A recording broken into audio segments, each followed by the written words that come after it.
Okay, we have in lecture 5, we reached to example 6, which is about a rigid body here.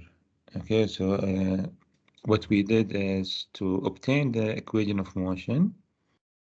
Here, this is not a spring mass system, or it is a shaft and a disk, so it means we need to get the equation of motion. Okay, and from the equation of motion, we can find the initial frequency. Okay, this is the example of system in rotation, which requires to find the equation of motion. Okay, we will move to the next section, which is using energy method.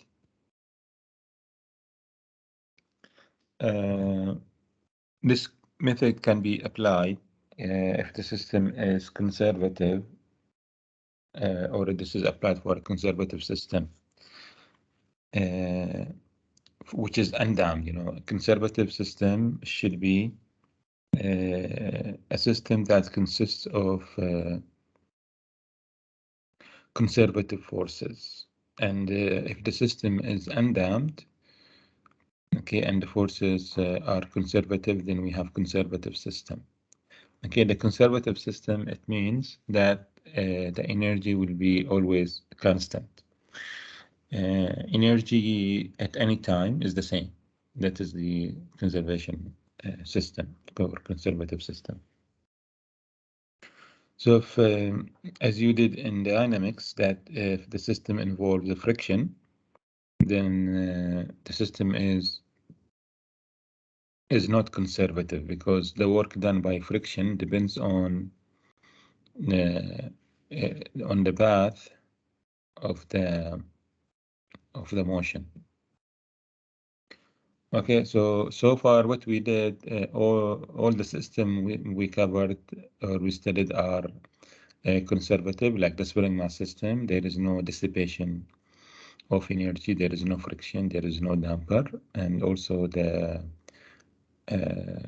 shaft and the disk also assume there is no damping, and it means the system is conservative. Even the example we did last time, example 6, is also called conservative, because there is no the friction, or there is no damping. So systems which have conservative forces are called, conservative system, and that the energy is constant. The energy, as you know, is either kinetic energy that is related to the velocity, or it is a potential energy. Okay, potential energy comes from strain energy and work. Okay, the kinetic energy is it depends on the type of motion of the object or the masses we have in the system. If it is a translational, then we put the kinetic energy equal to half mx that squared. But if it is rotational, then you have to use the kinetic energy equal to half j theta that squared. Okay, so the kinetic energy is either half mx that square for a particle in translation, or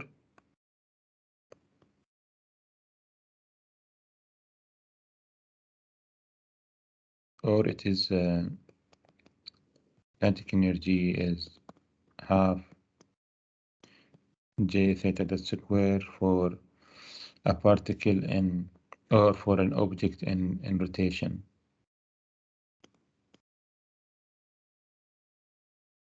Or it can be the combination for general plane motion.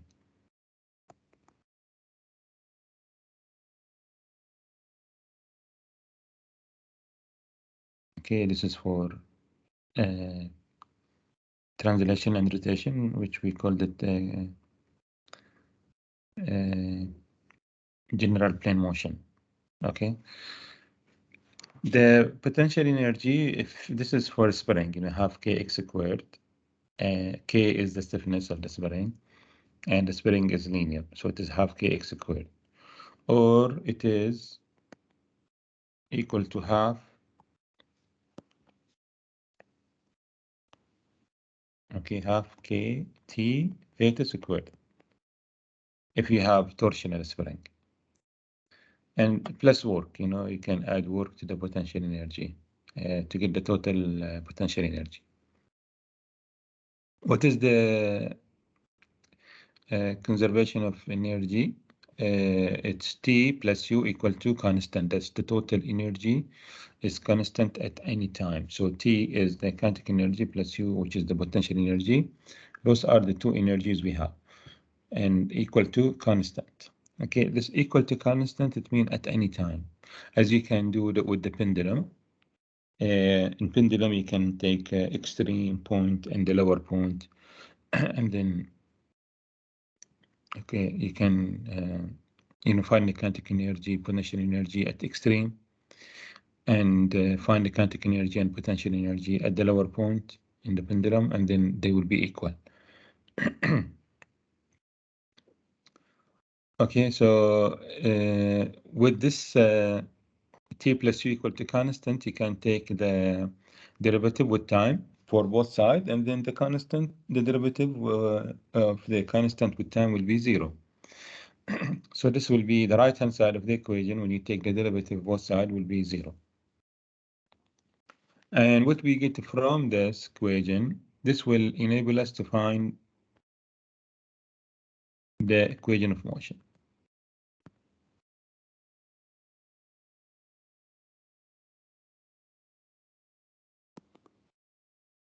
Okay, it means that when you apply the conservation of energy and you use d by dt of t plus u equal to 0, you will get the equation of motion as we did using Newton's second law. So if you can just apply this on the spring mass system.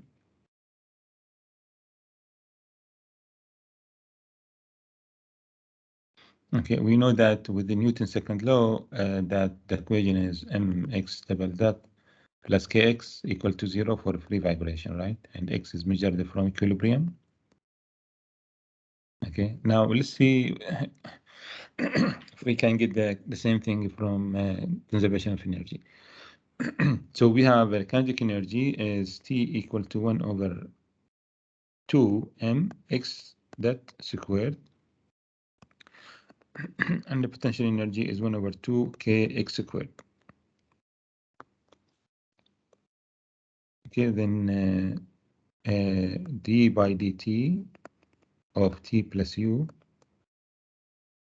should equal to 0, and then this is d by dt of half m x dot squared plus half k x squared should equal to 0. Now you take the derivative inside the parentheses. This will be 1 over 2 m, and derivative of x dot is what? Okay, we are differentiating with respect to time. So it will be 2 x dot x double dot, okay, plus 1 over 2 k, and the derivative of x squared is 2x x dot equal to 0, and you can see that you can divide by half here, and this 2. And then x dot is common in the two terms, so this will be m x double dot plus k x multiplied by x dot equal to 0. So we have either x dot equal to 0 or m x double dot plus kx equal to 0. Now what is the meaning that x dot equal to 0 all the time?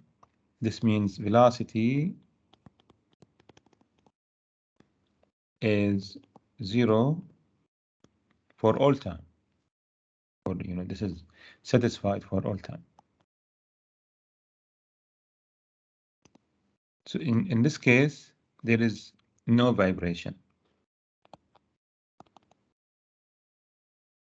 And this is not the one we are looking for. This is not the solution we want. This shows that if there is no initial disturbance, this will be always zero. The velocity is zero for all the time, which means no vibration. But this one is, the second equation is the equation of motion, which is valid for all time as well. Okay, so this is the equation of motion.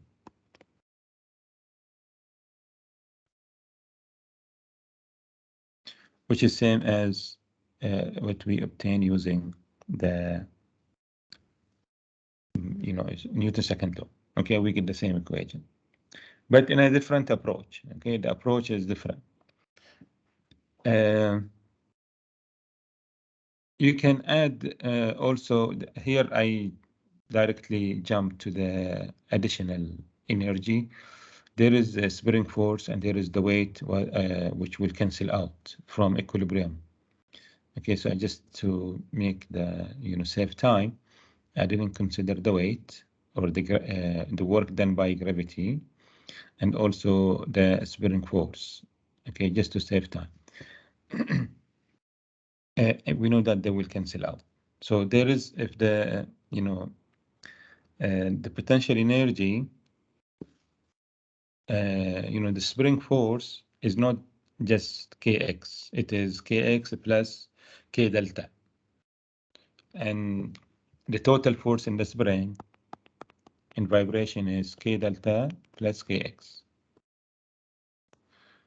Okay, if you divide, separate the force this way, k delta is not function of x, and you can consider this as a constant force, and then the work done by k delta is k delta times x, and you can add it with work, with the potential energy. Okay, it means that U is half k x squared plus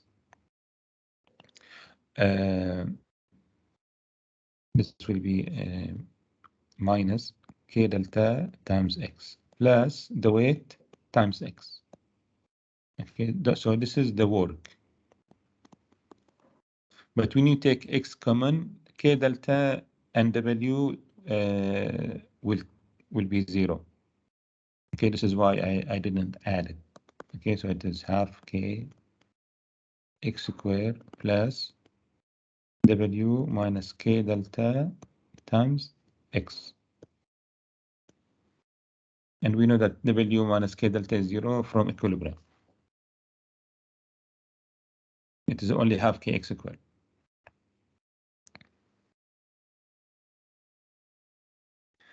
Okay. So in order to get the equation of motion, as I told you, you can use d by dt of the total energy, make it equal to zero for conservative system, and then you will obtain the equation of motion. Now, then what is the use of, if we're getting the same thing, then what is the advantage of using the energy method? In the energy method, usually used to either to make the things easier to establish, or you can add things that cannot be added in a Newton second law. Okay, for example, since the energy is constant, that T plus U is always constant, you can relate as we did with the pendulum, that you can relate two instant of time, or two positions, and then the total energy at position 1 is the same as the total energy at position 2. Okay, so I mean that if this is the pendulum, if you take the pendulum at the extreme left, and then you take the pendulum here at the lower, this is 0.1 and this is 0.2, the total energy here is T1 plus U1. This is the total energy. And the total energy here is T2 plus U2. Okay, they might be not the same, right? I mean, the kinetic energy will change. The potential energy will change, but the total energy will be the same. So those are called two instant of time or two different position of the system. So this is at time t1, this is at time t2. Then you can relate them, you can make them equal. T1 plus U1 equal to T2 plus T2 equal to T2 plus U2, because the system is conservative. And this can be applied to pendulums, to spring mass system, to any conservative system. Now, if you choose that instant 1 and instant 2 that related to the extreme points or points that will give you potential energy equal to 0. For example, you take position 1 at which the potential energy is 0, and then you take instant 2 at which the kinetic energy is 0, then you will have T1 equal to U2. Okay, so as you can see from the pendulum, at maximum position,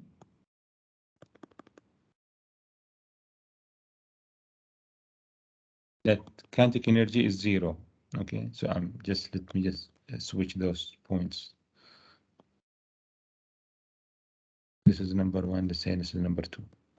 So here is T2, so you see the, okay, T2 and U2, and this is T1 and U1. Okay, so T2 here is 0. Okay, and here potential energy, if we take this as our datum, then U1 is 0. This is the lowest point, this is the datum.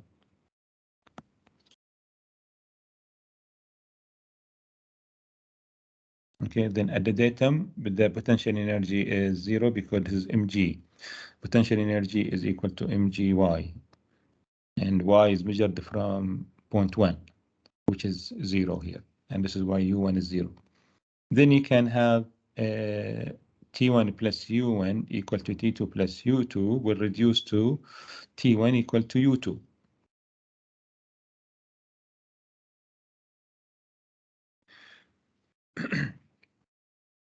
Okay, so this means that we get the maximum. In this case, it means that the kinetic energy is maximum and the potential energy is maximum. So that Tmax equal to Umax. With this equation, final equation, you can use to obtain the nature frequency directly.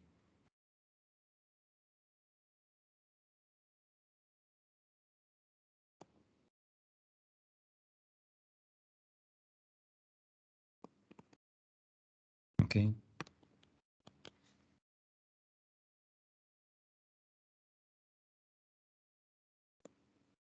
Okay, directly this will can be, nature frequency can be obtained. So as we did with the spring mass system, you can also apply this here. For the spring mass system, the kinetic energy is half kx squared, half m x dot squared, and the potential energy is half kx squared. So to get the maximum kinetic energy,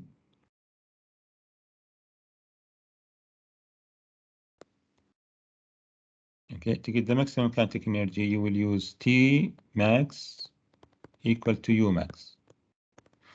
The kinetic energy is half m x dot squared, and we want this to be maximum, equal to half k x, and we want this to be x squared, and we want this to be maximum. So what makes the kinetic energy maximum? It is made of half m and x dot square, and we know that the factor of x dot square is constant, so this will not change. So the only thing will change is x dot squared, so this will be 1 over 2m x dot maximum. This is the maximum velocity squared. Okay, so that what makes the kinetic energy maximum is when the velocity is maximum. And the same thing here, we have the factor half k is a constant, then what makes potential energy maximum is when x is maximum. So it is x maximum squared. Okay, and you know the relationship for harmonic motion.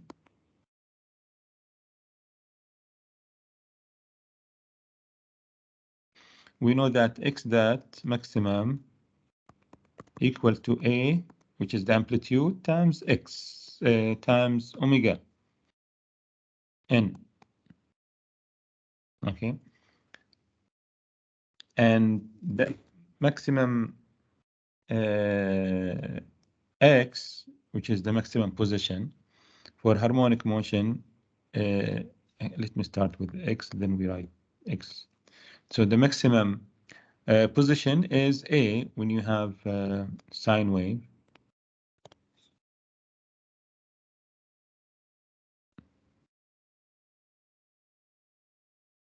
Okay, this is the maximum position, which is A. And the maximum velocity is x that maximum equal to A omega n squared. So you substitute of those two in the T max equal to U max, you will get that half m A omega n. There is no square here, so it's just A omega n.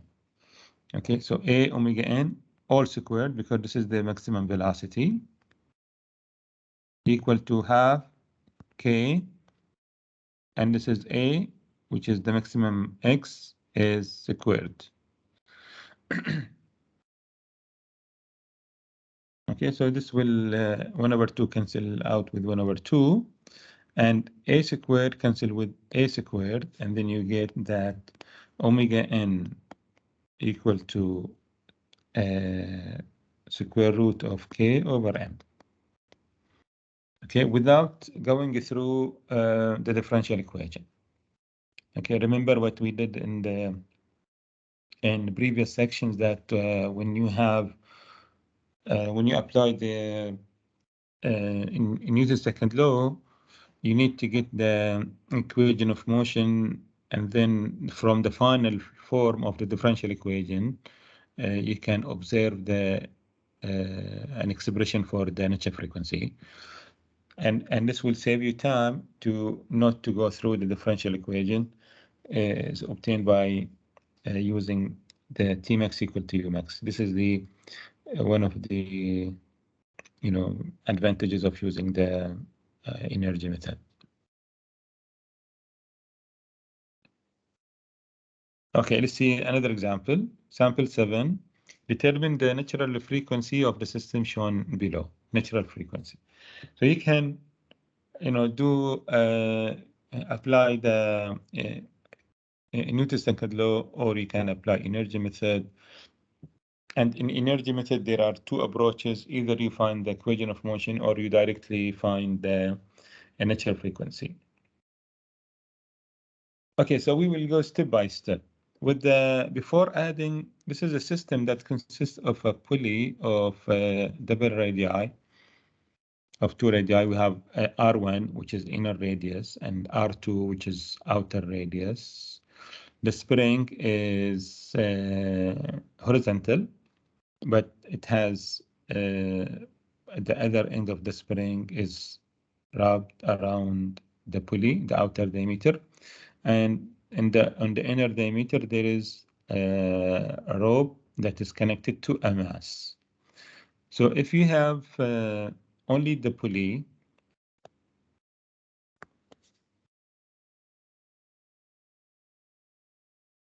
and there is no mass added, and the spring is only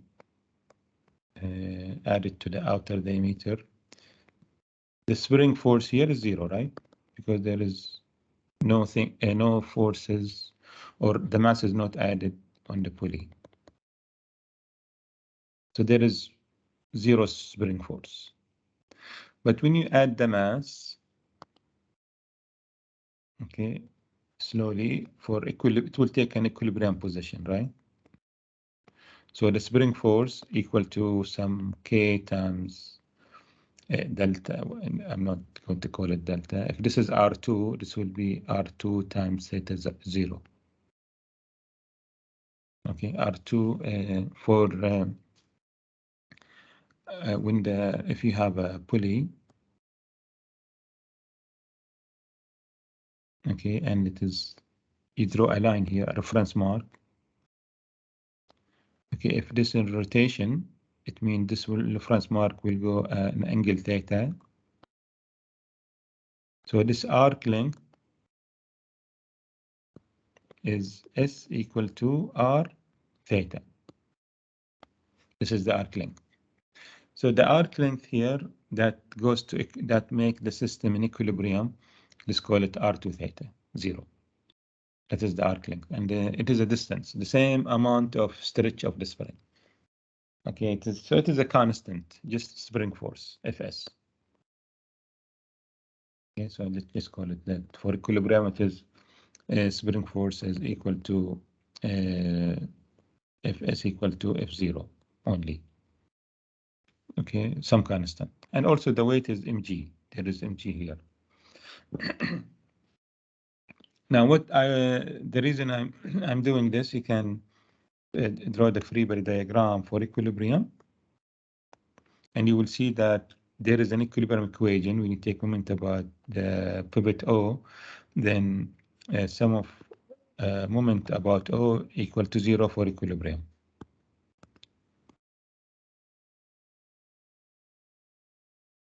Then we will have spring force Fs times R2, right? Because this is a horizontal force and this is perpendicular, and this is R2, and here it is R1, and this distance is perpendicular. Then it is equal to minus mg times R1 equal to 0. This is the equilibrium. Okay, so we have the mass is in translation. The pulley is in rotation. The spring is massless, assuming it is massless. Then for vibration, we have that the kinetic energy is of the mass is 1/2 m, and this is moving, let's say, with x, and this is moving with theta. So this is half m x dot squared plus half j. The pulley has a mass moment of inertia j, or jo, which is about the center or centroid, theta dot squared. Okay, this is the kinetic energy. We see there are two variables, two coordinates, x and theta, but those are related because we have dependent motion here. What is x equal to? X equal to R1 theta. Okay, because the mass is carried by the cord which goes around the inner diameter R1, not outer diameter R2, around R1. So there is a relationship with R1, okay, or obtained from R1, which is x equal to R1 theta. And you can, it depends on what is given here. Theta is given as a coordinates, then you have to change x2 in terms of theta. Okay, so the kinetic energy becomes 1/2. You can also differentiate, you get x dot equal to R1 theta dot, because we have x dot in the kinetic energy. So it will be 1/2 m, and x dot is R1 theta dot all squared, plus half Jo theta dot squared. So you can take 1/2 as common factor, and this is m R1 squared plus Jo, all multiplied by theta dot squared. For the potential energy,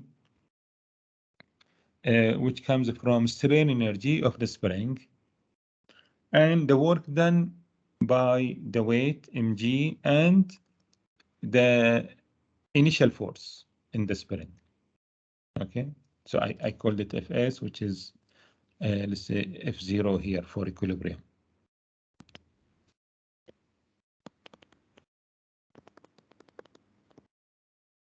But during vibration, it's going to be Fs plus Fs equal to F naught plus K R2 theta.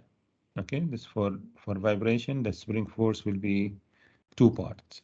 Okay, which is F naught plus K times R2 theta, which is, as you can see, this is, you can compare this with the spring force for the spring mass system. It was K delta plus Kx, or Kx plus K delta. So when you do this way, you know that part of the spring force will be cancelled with the weight. You know, the mistakes that usually we might do is that we only consider the weight without considering that there is a spring force also. And that makes an extra term in the equation. Okay, so the reason we have to, you know, differentiate that the spring force is part of it is static and part of it is dynamic, comes from motion.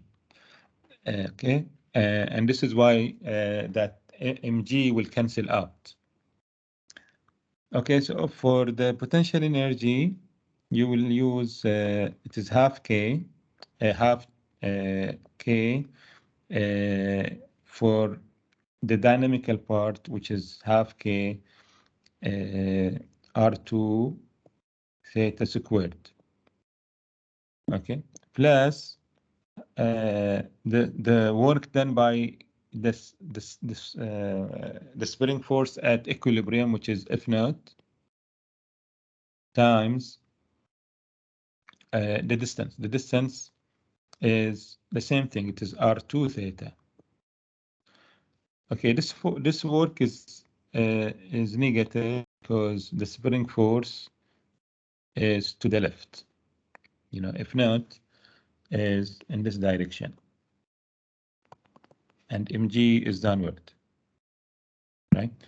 So the motion is clockwise. Okay, then the spring force is in opposite. The spring force, which is F naught, is in opposite direction to displacement, and this is why the work is negative, minus F naught R2 theta plus mg times x. Okay, but now replace x in terms of theta, and this is positive work because the force is downward and displacement is downward. Okay, so this is half k R2 squared theta squared plus, let me just group them.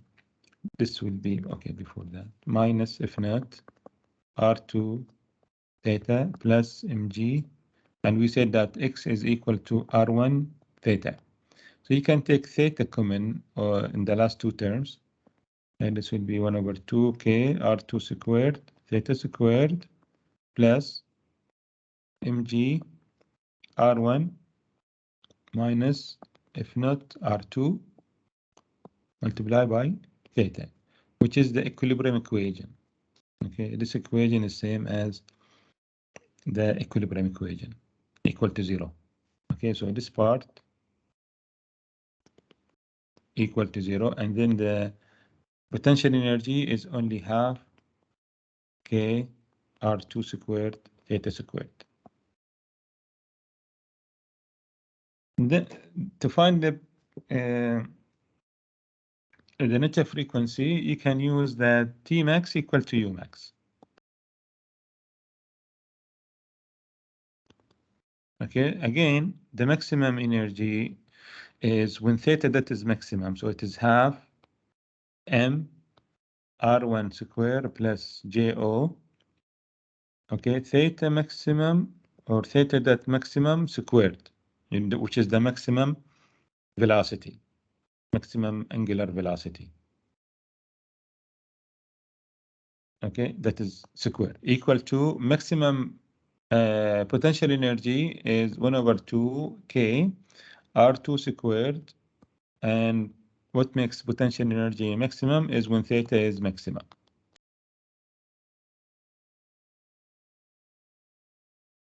Okay, so for harmonic motion, what we did with the spring mass system, we can also apply it here.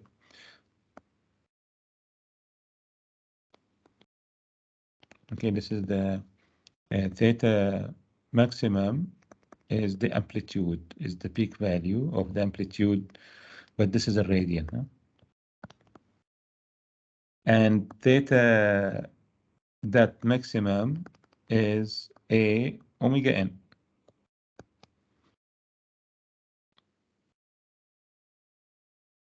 And then substitute in the Tmax equal to Umax, and this already 1 over 2 cancel out with 1 over 2 on the other side, and then you get that mr1 square plus Jo, and this will be a square omega n squared equal to k r2 squared a squared, and then a squared and a squared cancel out, and you can get the expression for omega n equal to k r2 squared divided by mr1 squared plus Jo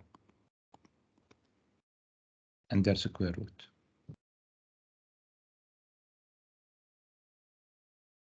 Okay, so this way we can, or this is the approach to get the natural frequency directly without going through the equation of motion. Okay, you can find the equation of motion first as well. So just, those are different, approaches to find the final thing, natural frequency. Okay, so this is the equilibrium equation. This is the work done by work, which is negative. Here he just called it Fs, which means the constant force of the spring, not the total force. And the way the work due to gravity is mg r1 theta, and the potential energy becomes half k r2 theta all square plus mg r1 theta minus Fs r2 theta, and you want the maximum. Those two terms will cancel out. This is equal to 0 for equilibrium. And then you have only half k r2 squared theta maximum squared. And the kinetic energy comes from the mass and from the pulley. 1 over 2 j theta dot square for in rotation, for in the pulley is in rotation, plus half m r theta dot squared, which is the kinetic energy of the mass. And you want the maximum. What makes this maximum is when theta dot is maximum. And then you use Tmax equal to Umax, you can end up with omega n equal to a square root of k r2 square divided by j plus m r1 square. I called it Jo because I added point O here, which means the center of rotation. Okay, but here Jo or J, huh? Jo equal to J. The example, this example 8, huh? Example 8. A cylinder of weight W and radius R rolls without slipping on a cylindrical surface of radius R, as shown below. Determine its differential equation of motion for a small oscillation about the lowest point. For no slipping, we have R phi equal to R theta. This is a cylinder you can see here, and it is rolling on a cylindrical surface. Okay, this is a cylinder, and we only see the side view. Okay, this is a cylinder, and this is the surface. But this surface is cylindrical, radius, with radius R.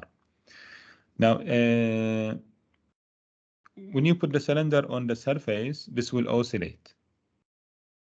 The reason is that there will be change in potential energy. We don't have, of course, oscillations when you put the cylinder on a flat surface, right? There is no oscillation here. It can only go in one direction if the surface is, straight. It can be in motion, and the type of motion is called general plane motion.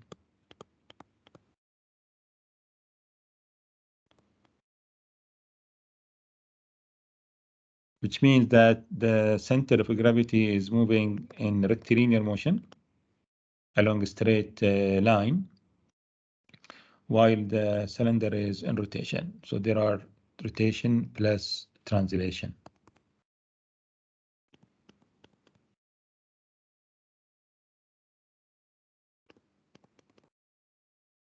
Okay, and we know that if there is a relationship between the horizontal motion of the center of gravity, which is, let's say, x, when it moves to the other point. Let me just put it with a friend. When it moves to the second point, the center of gravity is here, and the distance from here to here is x, and this is related to theta as well. And the relationship, or x and theta, are related in one case, which is there is no slipping. Okay, I think the bell P maybe slipping, no slipping. So with no slipping, it means if you put a reference mark on the, okay, here, if you put a reference mark, different reference mark will at different time, let's say it is reaching here. Okay, so this is the angle theta. And theta is the amount of rotation, okay, angular displacement.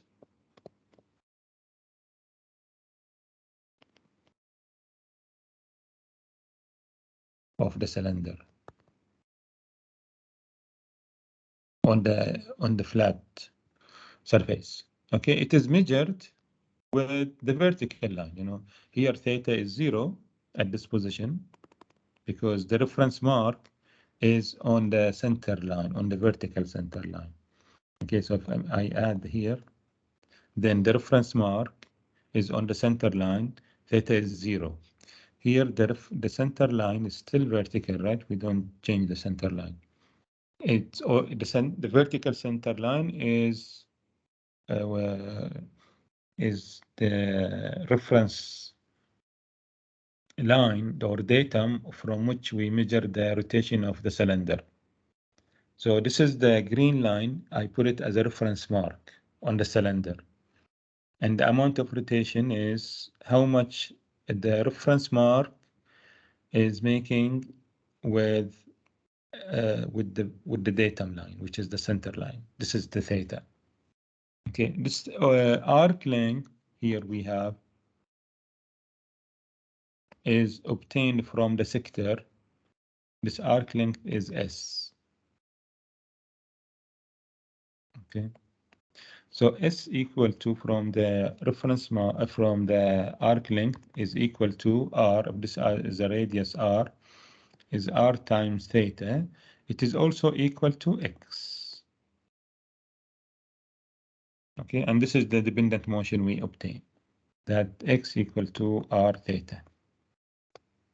This is true if there is no slipping is occurring between this between the cylinder and the surface. Now, if you have the cylinder on a cylindrical surface, the reference mark will be the same. I mean, the center line, which is the datum, should be the same. You draw a center line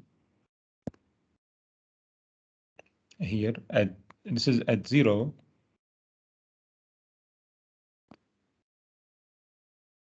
Here is the cylinder, and you put a reference mark. Okay, and then there is no rotation at this point because this is the center line is our reference line. Okay, so at a different position here, the center line is still vertical, and we measure the reference mark from this line, you know, from the vertical center line. Okay, so in green, I will put, here is the reference mark. on the cylinder, which is attached with the cylinder. So the amount of rotation we need, or the amount of rotation of the cylinder, is measured with the vertical center line always. Now we have two different variables that the cylinder, if you join the center point of the surface, this is circular, and it is of radius r.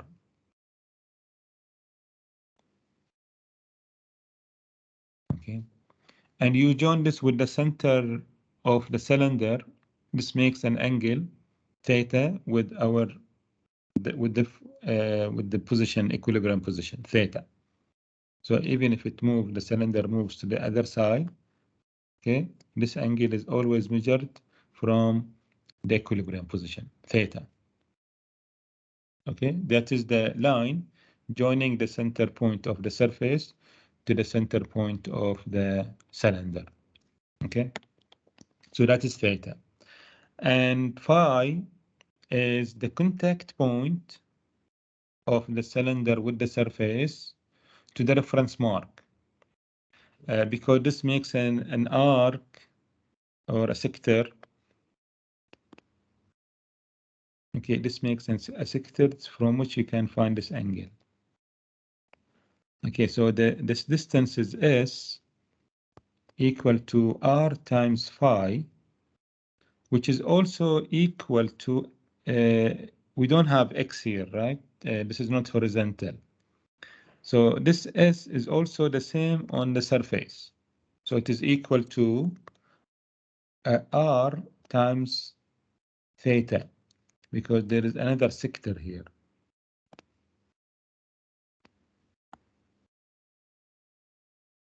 There are two sectors. This is the bigger sector, but the arc length is the same as on the sector on the cylinder.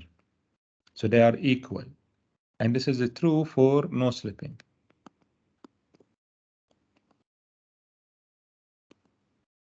That R phi equal to R theta. So we can see there are two coordinates, but those are related if there is no slipping occurring in the cylinder. Okay, so R theta, capital R times theta equal to small r times phi. But the amount of rotation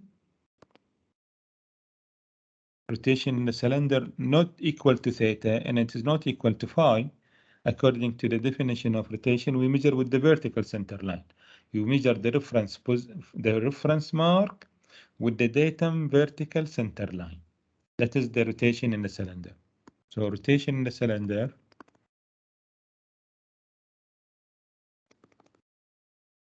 will be phi minus theta. Okay, so theta is measured with the vertical, the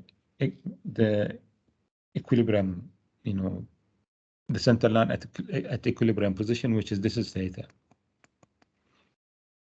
Okay, and phi is this total angle, and then the difference between them is the amount of rotation in the cylinder. So phi minus theta, and this is a radian. Then what is the angular velocity of the cylinder? We differentiate this with respect to time.